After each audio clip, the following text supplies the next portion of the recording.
Hello, and welcome to Creative Banter, a creativity and philosophy-focused podcast where anything goes. I'm your host, Cody Schultz. Joining me is the one and only Ben Horn. In this episode, we're discussing the passage of time. With this comes the idea of breaking from routine, along with long-term goals and what it means to hang it all up at the end of the day. Let's dive right into it, shall we?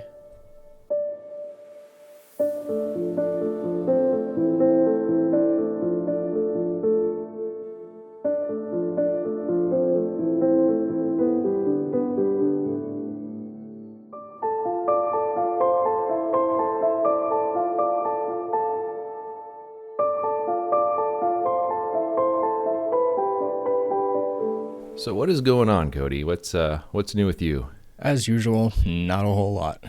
I'm finishing up with my semester at college, so after that I'll be preparing for my master's, so that's fun. But Other than that, not a whole lot with photography, unfortunately.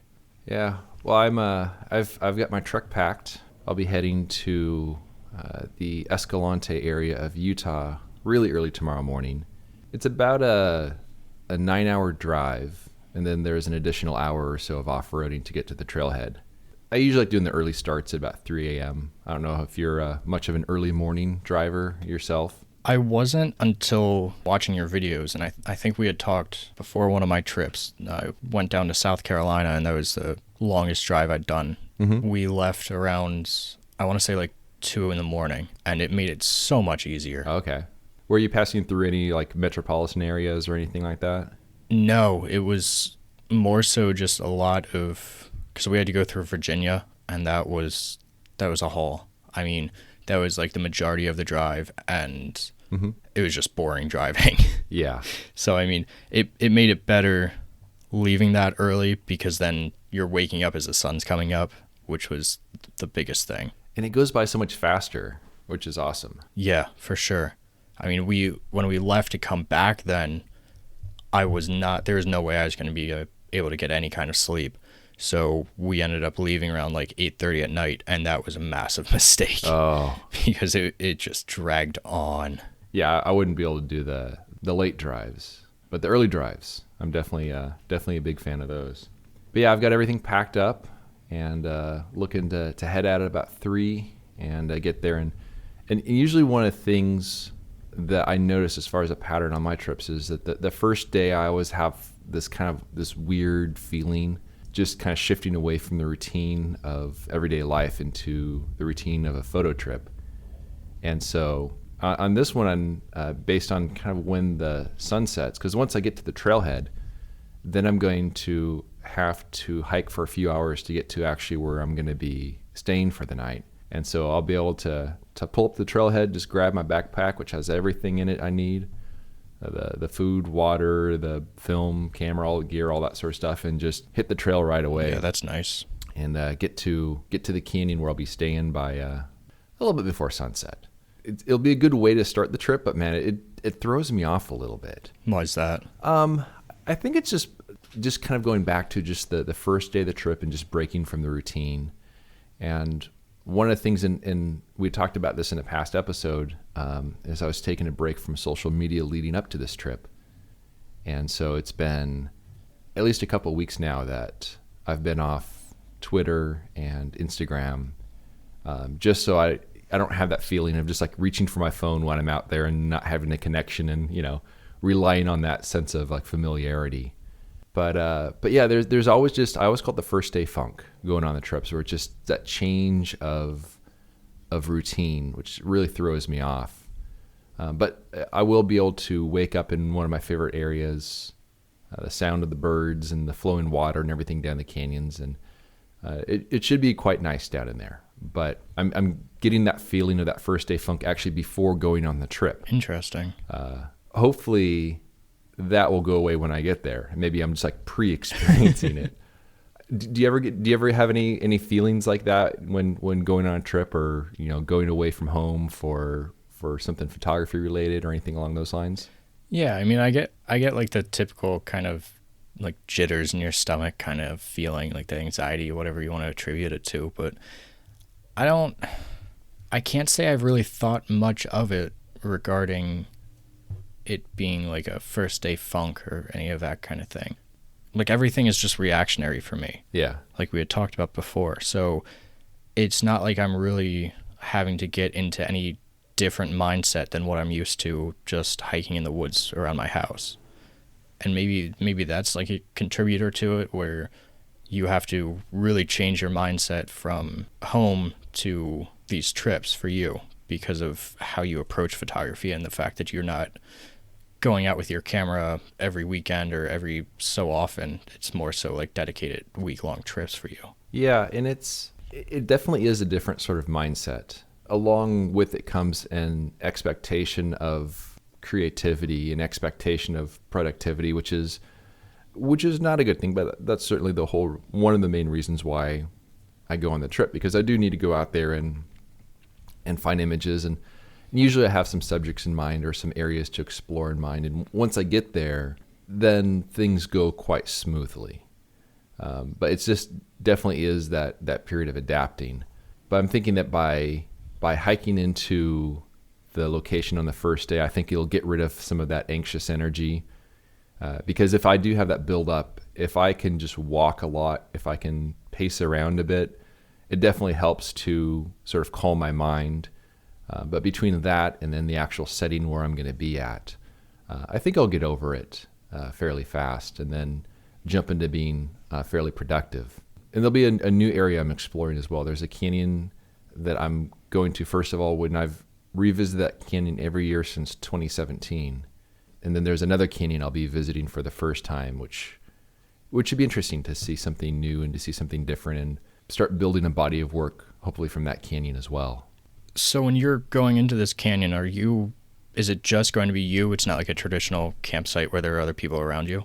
Yeah, it's just me. It's so in this area, basically you can backpack and stay wherever you want to. There's some permits that you fill out at the trailhead. There's just like a little metal post in the ground with, you write your name and your information on the piece of paper and you stuff it in the post. So that's the permitting process, where there's no advance permits required, and there's not a lot of people that go there. Chances are I'll probably have both canyons all to myself. That's got to be nice.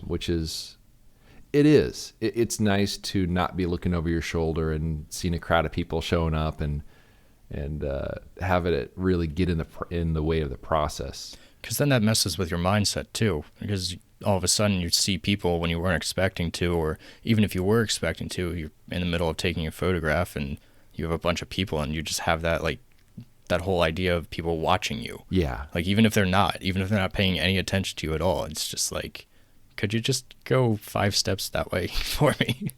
Yeah, exactly. It just like, there's no way I can concentrate if there's other people nearby, even if they're of like the same mindset. I just can't concentrate. And I don't know if it's just because of shooting film and all the steps that are needed and not wanting to have anything sort of mess with that flow. It is nice to have the place all to myself. It can be a little spooky at times. Oh, I'm sure. I'm not going to lie. Yeah.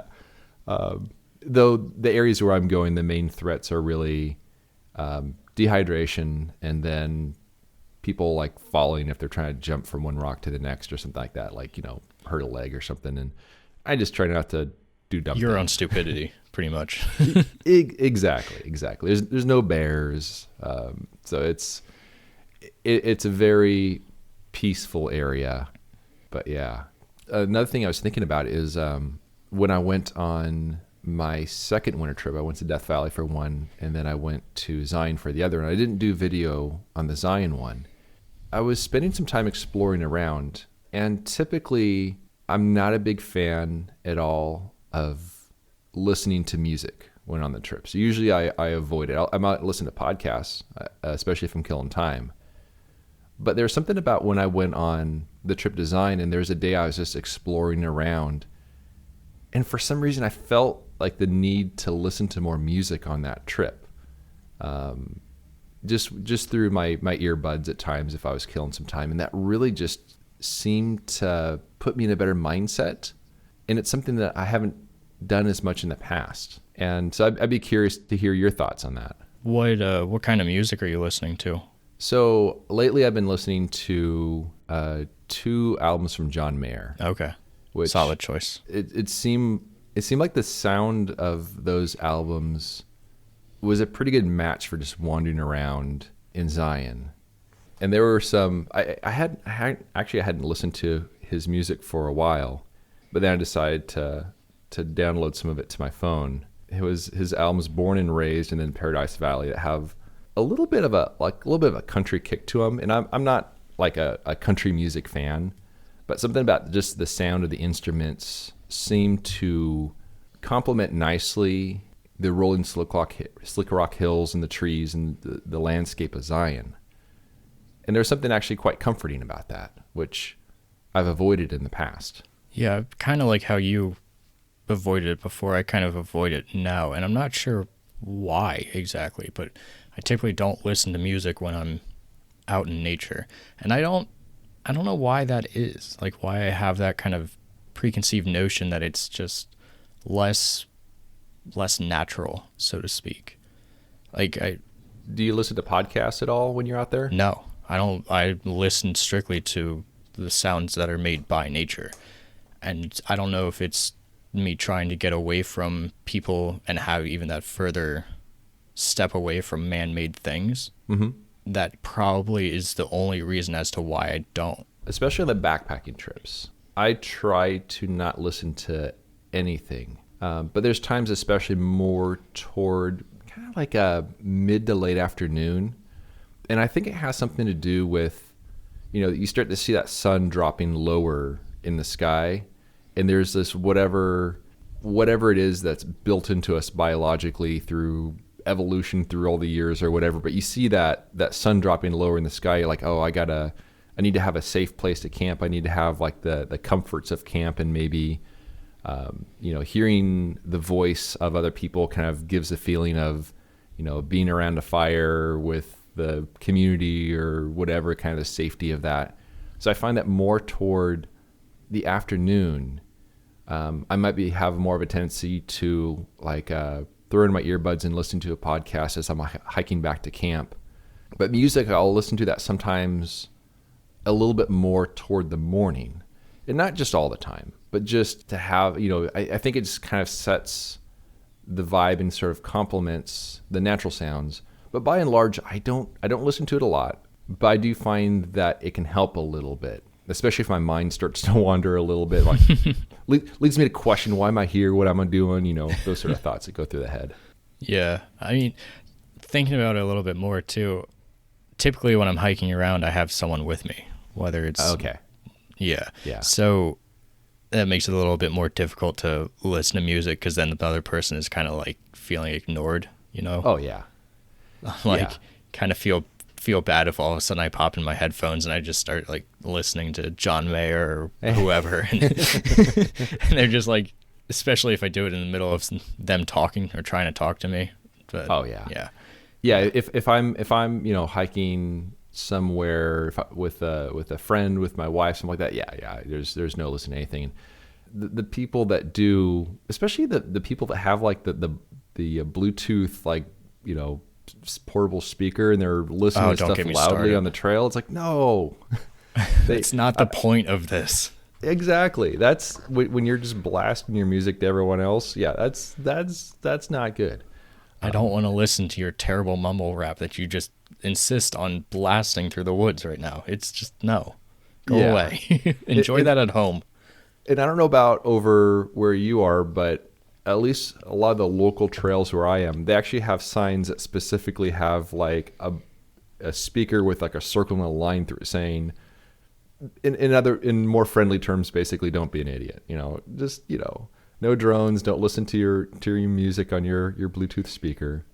Thankfully, we don't have signs like that yet, but I'm sure they're coming. I'm sure we will get some. And actually, speaking of signs, the area where I do a lot of hiking locally, not for photography, but just for exercise, it used to be a bombing range, basically, back during World War II.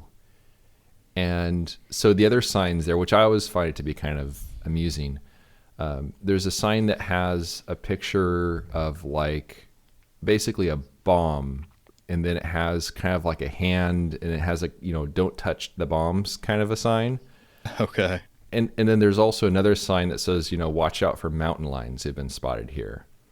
So whenever I'm going there, I'm just think like, wow, makes me feel kind of like a badass hiking there. There's bombs and mountain lions and people with Bluetooth Yeah, which speakers. one's going to get me? Yeah, exactly. So yeah, there's other signs too, but yeah. Man, hiking out in California sounds like a blast. Yeah, but we don't really have much in the way of trees, so we don't really have the shade either. Yeah, that's got to be a bummer.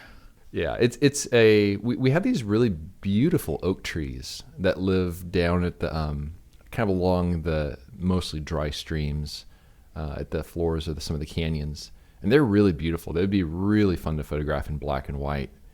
Got to get on that. And I do know some local photographers who've done that. Yeah, and it's not a good subject for color at all, but for black and white, you get these kind of dreamy scenes. But once you get above those, it's just kind of shrubs and stuff like that, and so we don't really have the wonderful green scenery that you guys have over there. Yeah, it's wonderful until it becomes really monotonous in the summer. Oh, I bet. And then really brown in the winter. Oh, yeah. Yeah. Ours is brown year round, so it's consistency is something we have a lot of here. Yeah, at least you know what to expect then. Yeah. There's another thing I wanted to bring up, and it has to do with the passage of time. And so I'm curious to hear your perspective on this, because I mean, I'm 40 years old. You are in your 20s. In your 20s, early mid 20s, somewhere in that range. Yeah, I'm 23. 23. And so I know as one gets older, time seems to go by faster because it's just relative to how long you've been around. But also in the context of the pandemic, I'm curious to hear your thoughts on how fast you feel time is going now compared to before the pandemic started. I can't say that I've noticed much of a change past what I regularly would with each passing year because of getting older. I mean, like, I was just thinking about this the other day, how this semester that I'm in now just flew by. I mean, I've got another week left, and then I'll be going, like I said before, into my master's program, which initially I was like skeptical about because I'm like, oh, great, another year of school. But thinking on it, I'm like, even the past like 4 years or so that I've been in college have just gone in the blink of an eye. But I know that during the pandemic especially, I was just bored all the time because getting laid off from work, and then even when I was back at work, I had nothing to do. Like, it was just super slow. So time has definitely started to, I guess, speed up since then, at least in my perspective. For me, it is almost absurd how fast time seems to be going now. And especially since the start of the pandemic. I mean, it seems like weeks are going by like days. And I don't think I like that. I can feel that, definitely. Yeah. I mean, even this week, some of it. Go ahead. Even this week, I was thinking, like, it's already Thursday. And I, like, just, it feels like just yesterday was Sunday. I'm like, what is going on here? Yeah. And it's something that I've been trying to figure it out. I know some of it's kind of like what I was talking about earlier, where it's relative to how old you are. But during the pandemic, there was a lot of monotony, a lot of, one day kind of blurred to the next. A weekend really wasn't that much different than a weekday in many ways. And it was also in March of 2020 that I stepped away from my day job to do my own thing. And then things really got faster. And I was thinking about the times that seemed the slowest. I'm thinking back to I had some art history classes in college. And the only time they'd go by fast is if you fell asleep. Yeah. But otherwise, they went by very slowly. You're watching that minute hand on the clock, and it's going backwards before it goes forwards. But now, since I'm doing more so what I enjoy doing, it seems like time is speeding up so much faster. That's kind of the downside of pursuing what you love for a living, is that everything just speeds up so fast. And then you just, at a certain point, look back and like, you realize it's been several years, but it doesn't feel like that. It feels like it's been about 6 months. It's like they say, time flies when you're having fun. I mean, It does. It does. You sit down for like a day job and you're just, or if like for class, like you were saying, and it's just the minutes are pretty much going backwards, it seems. But I mean, you go out for a hike and even then you're enjoying it. 2 hours has passed before you know it. And then the whole day has passed. It's weird how that works. And I'd be curious to look into some studies on that just to figure out if anyone else has truly found an answer as to why that is. And it has me thinking that maybe I need to start doing things I hate just to act as a break to slow down time. I haven't come up with such a thing, and I'm, it wouldn't be great to like here's something I greatly dislike doing. Let's do it. Just as a little bit of an experiment, my wife and I started doing fasting on Saturdays for no reason other than to just see what the effect is. And the first time I tried that, it was weird, going quite a long time without having anything to eat. But then you realize that your body corrects for it. You don't have like a low blood sugar feeling. Everything is fine. But there is this background hunger the whole time, which gave me sort of that same sort of feeling as being in class and watching that minute hand on the clock. And I kind of liked it because it was slightly miserable. That's so weird to hear. So, yeah. So there could be stuff like that. But the reason I mention that is I want to talk a little bit about long-term goals, since time does go by so fast. And, if there is something that you really want to do, you want to achieve. And if you just start the process now, pretty quickly, a lot of time has gone by. And there's this quote that is repeated all over the internet, but it's one that I've always had in the back of my mind. And it's the best time to plant a tree was 20 years ago. The second best time is now. Yeah. And it's attributed to some sort of ancient Chinese proverb or something along those lines. There's no specific credit that I saw for it. But quite literally, I planted a tree in my front yard almost exactly 3 years ago. And that tree is now probably about 15 feet tall.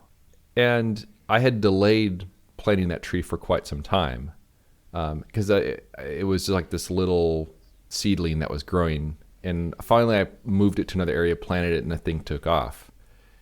And so that got me really thinking about long-term goals. And I'd be curious to hear if you have any long-term goals that you have in mind with regard to your art, your writing, anything along those lines, and if there's any steps that you're taking to move toward that. The biggest long-term goal that I have right now is my series Finding Meaning, which I've been actually got on top of this year. I want to make it into a book. But I kind of realized I can't just write all of these and make it into a book and throw it out there. It just doesn't, at least for me, it didn't seem like it would work that way. So instead, I decided, let's take this one step at a time, give myself the time to actually write each of these out and then work towards it in a long-term fashion. And so I've been writing those articles for UK publication on landscape, which has turned out to be great because I get paid from them for writing them. Mm-hmm. And it worked out with them that after, say, 15, 30 of them are done, and I decide I want to put all these into a collective book, I've already worked towards building that audience. And on top of that, they're cool 8 months down the road after the most recent one is published, I can put it into a book.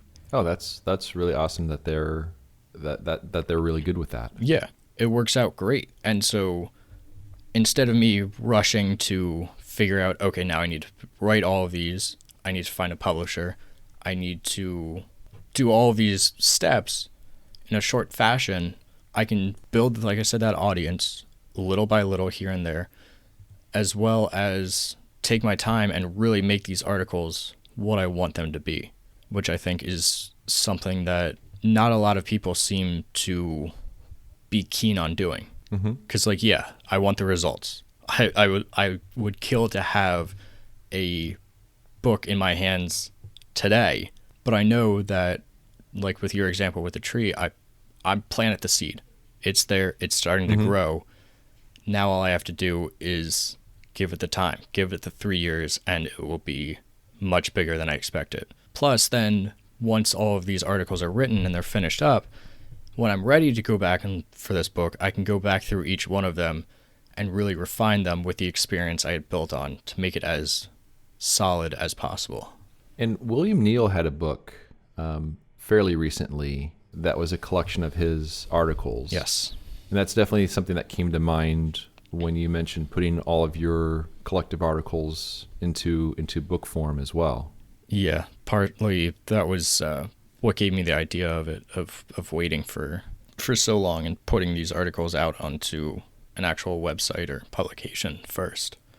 So that way too, by putting these on the publication, you get to actually see, is this something that people resonate with?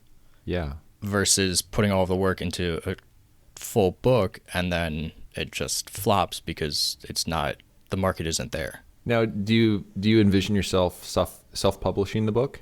That I don't know. And I think that comes down to audience as well, because yeah, you're going to make more money if you self-publish it, but your audience might not be as big as what a publisher has. You don't have, nor do you have like the outlets of being able to get it in certain stores and such that you might otherwise be able to get into with a publisher. How far into the future do you think you'll have all the material you need for the book? I'm finishing up on the 5th article now, and if I'm basing it off of like Guy Tall and his books, he has 30 articles, I want to say. At So least you're taking a bite out of it so far. Yeah, so I figure one a month, that gives me maybe 3 years with an 8-month gap for the most recent one. So it's definitely a long-term kind of project. Yeah, because I think that's something that's very important to have, because it seems like so much of society now is based on short-term gains, whether it's internet culture, social media culture. But I find that the short-term stuff is not incredibly rewarding. It's not very, it might satisfy that lizard part of the brain, but I don't think it builds satisfaction in one's work. And also in the short term, I don't think one can really create something very special that, very deep, it's very in-depth, it says so much more than what is now, what's more popular, or what's a lot more abundant now, I guess I should say, with the current way things are, which is also one of the reasons why it's been nice taking a break away from social media, because it has me thinking more long term as well, just not getting caught up in the rat race. Yeah. Plus, if you're focusing things long term, you get to see things mature. Yeah. And you give them the time that they need to actually develop into something that's going to be a lot better in the future than what it ever would be if you rush to publish it. Because then when you're rushing, you're making more just silly mistakes that shouldn't be made, and that could be really detrimental to someone like a gallery or even just potential patrons, so to speak, in the future that are looking back at something you published in a year and they're like, this is the best that you got? Like, you think that this is good enough? Yeah. After our conversation last week, I was inspired to go back through all the images on my website, and I went through and edited some of them a little bit differently, just with some of the stuff that I've learned since then. But the main thing is I was going back through and figuring out what year each photo was taken. And it was actually a fairly interesting process to go back through because there was so much I had forgotten. But since I have the video journals, I can go back through, look up the specific video, which, what trip it was on, where I shot the photo, and I learned so much more, and I should say I remembered so much more about the work, and it gave me a different sense of appreciation, and also gave a nice sense of perspective, which is one of the things that also sort of fueled my questions for you with regard to long-term projects. Because I don't know that I have a long-term project, so to say, other than just producing fairly consistent work in the similar locations over the course of time, but not really with a specific goal in mind other than just revisiting some of these locations. Do you think you will ever work toward doing another book? I think so. I can see doing that, especially as I build more work. And I have no clue what the underlying theme will be for the book. Probably a fairly simple presentation. And another thing, and we were discussing this a little bit after the podcast last week, after we finished recording, but I'll probably create some retrospective collections of prints. And that was one of the reasons for going back through all the images and putting the dates on them, so I can start, figuring out what were my 5 favorite photos from, whatever particular range of time. And so it was very interesting going through all of that.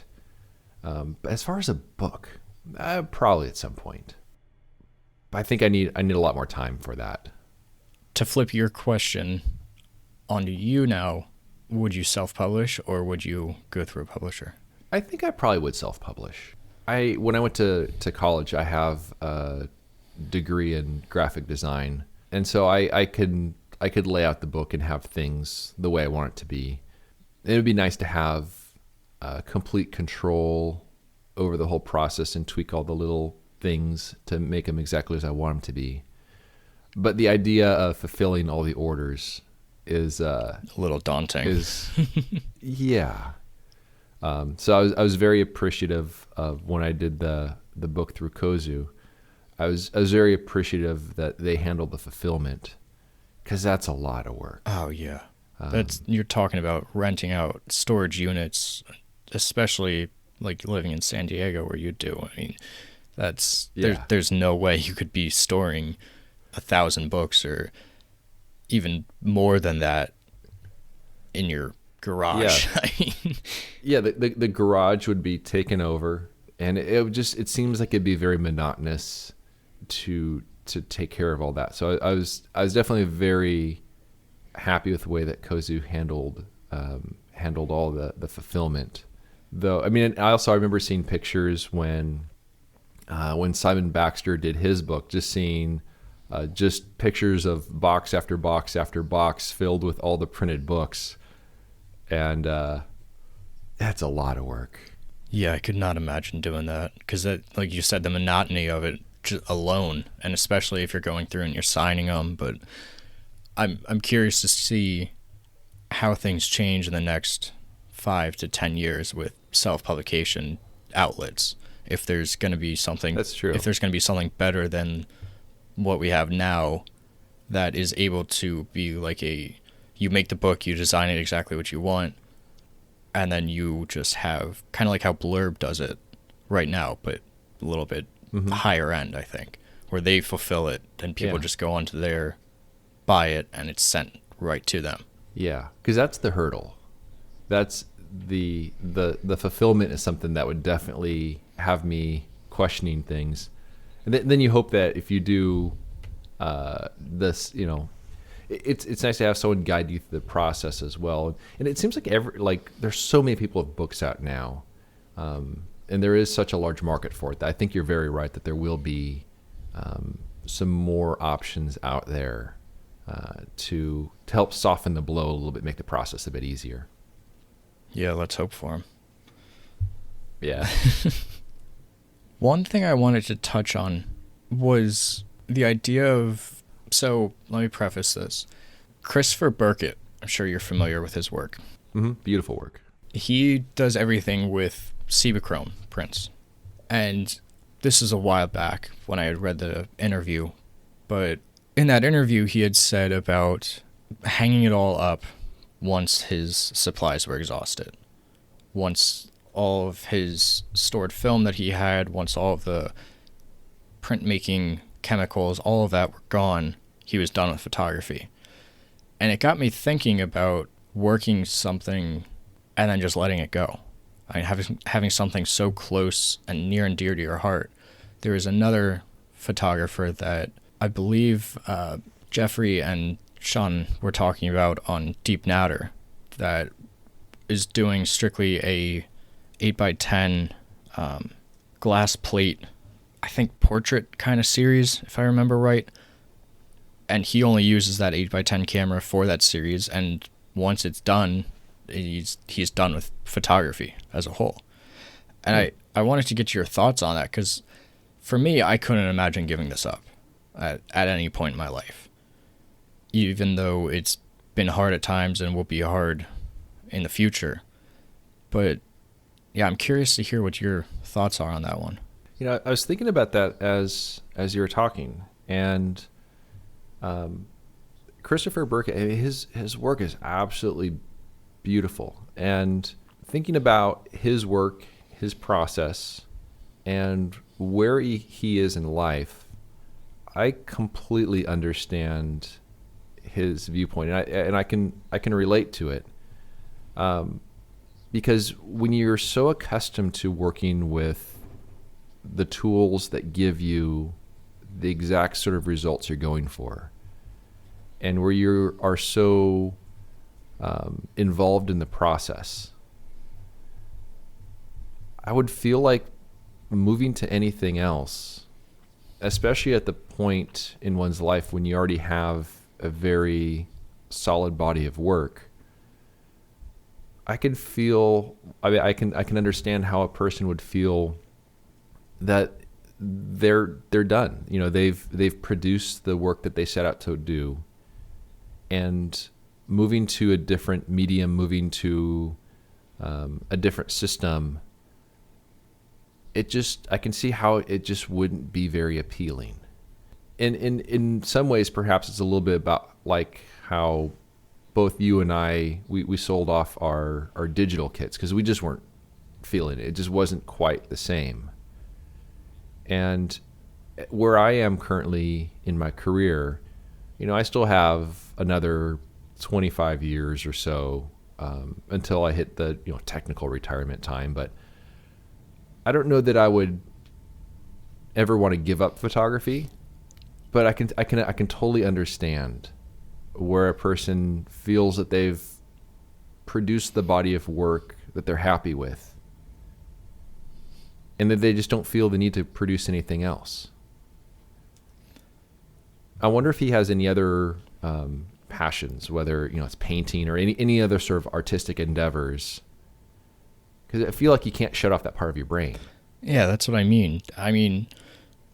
Yeah, okay, I can see setting photography aside, but setting aside the whole artistic mindset would be, at least for me, I would think impossible, or at the very least extremely difficult.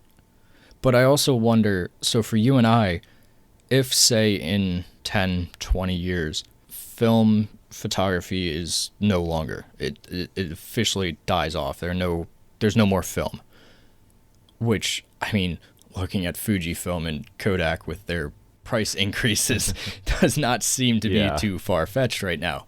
At least maybe we'll continue with black and white. But nonetheless, would you consider going digital if it was more of a forced decision?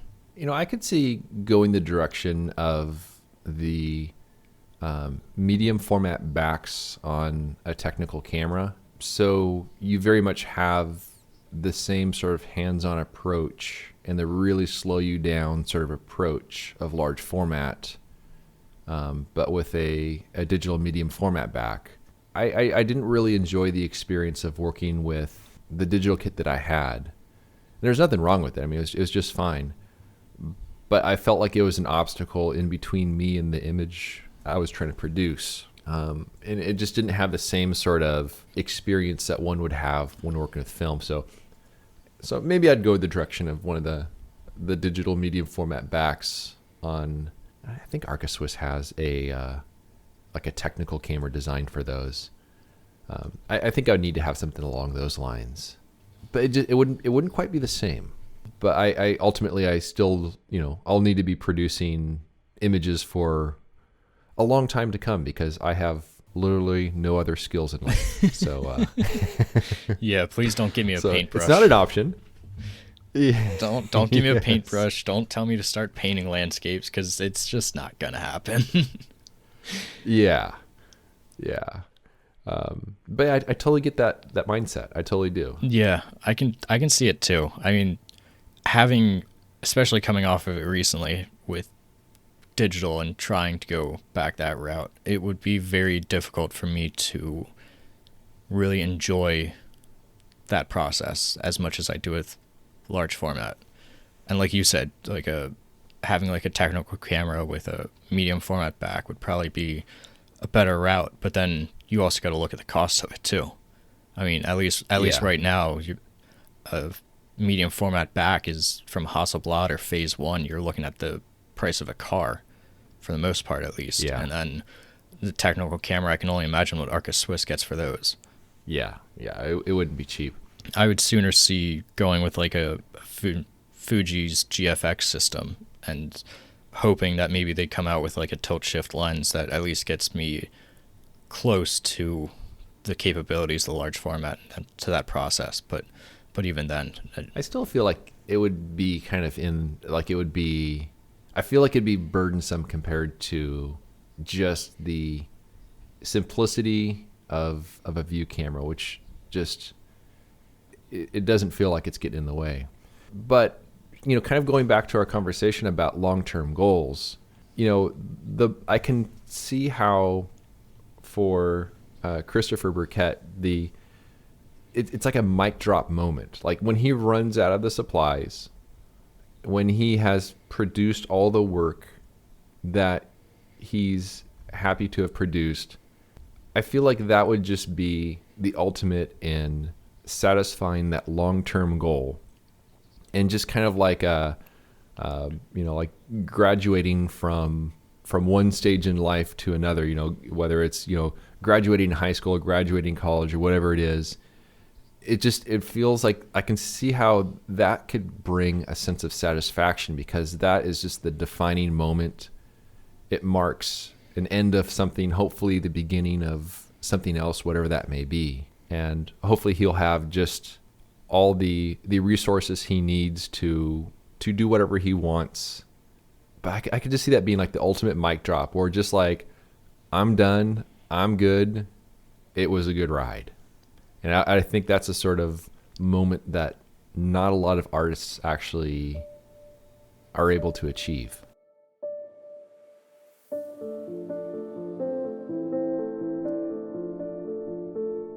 I hope you enjoyed our creative banter. You can learn more about Cody's work by visiting his website, codyschultz.com, and you can find my work at benhorn.com. If you have any questions or comments, you can reach out to us by email at cody@codyschultz.com. Thanks so much for listening, and we'll see you around next time.